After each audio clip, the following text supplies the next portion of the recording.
আজ বাহরাইন এমন একটা দেশ যে দেশে কোনো রাজনৈতিক দলের শাখা তাদের দেশের আইন সাপোর্ট করে না, অ্যালাউ করে না। 2 নম্বর হচ্ছে বাংলাদেশের নির্বাচনী আইন আরবি অনুযায়ী রাজনৈতিক দলের নিবন্ধনের যে শর্তাবলী আছে, বিদেশের রাজনৈতিক দলের কোনো শাখা থাকতে পারবে না। আইনের প্রতি শ্রদ্ধাশীল হিসাবে আমরা অলওয়েজ এটা মেনটেন করেছি। যদিও মিডিয়াতে বিভিন্ন দেশের বিভিন্ন দলের শাখা আমরা দেখি, এ ব্যাপারে কোনো পদক্ষেপ নাই। যেখানে আমার দলের কমিটি নাই, রাজনৈতিক নেতা হওয়ার তো প্রশ্নই ওঠে না, সে উদুরপিন্দি ভূতের গাড়ি চালানোর কোনো সুযোগ নেই। আমরা দাবি করেছি যে আমরা বলেছি যে পোস্টাল ব্যালট এটা প্রবাসীদের ভোটাধিকার আমরা নিয়ে এসেছি কেন? ভোট দেওয়ার জন্যই তো।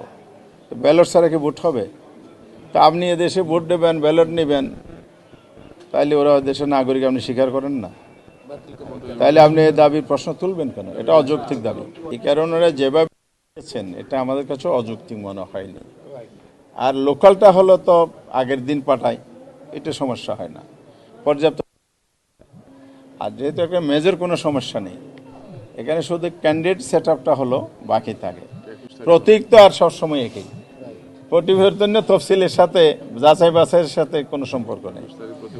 এই জন্য আপনার প্রতীক বরাদ্দ, যেহেতু ওনারা প্রতীকের ব্যালট পাঠিয়ে দিয়েছেন, এরপরে আমরাও ভোটারদেরকে যখন ক্যাম্পেইন করি তখন বলি 20 তারিখের মধ্যে এগুলো চূড়ান্ত হবে, 21 তারিখ প্রতীক বরাদ্দ হবে, 22 তারিখ ক্যাম্পেইন হবে। সুতরাং পোস্টাল ভোটারও যেন 20 তারিখের পরে ভোট প্রদান করে।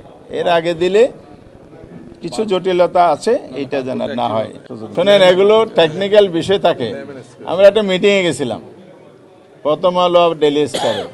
তো ওনারা শুরুতে বলছে, ভাই চেয়ারটা এমনভাবে সাজাইছি আপনাদের অ্যালফাবেট অনুযায়ী পড়ে গেছে, যার ভাগ্য যা তাই।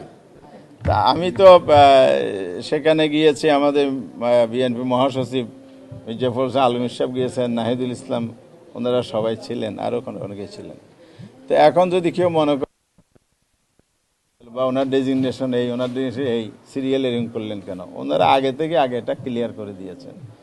এখন যদি নির্বাচন কমিশন সেরকম কোনো পদ্ধতি অনুসরণ করেন, সে অনুযায়ী যদি সিরিয়াল উনি করে থাকেন, এখানে তো আপত্তি করার কিছু নাই।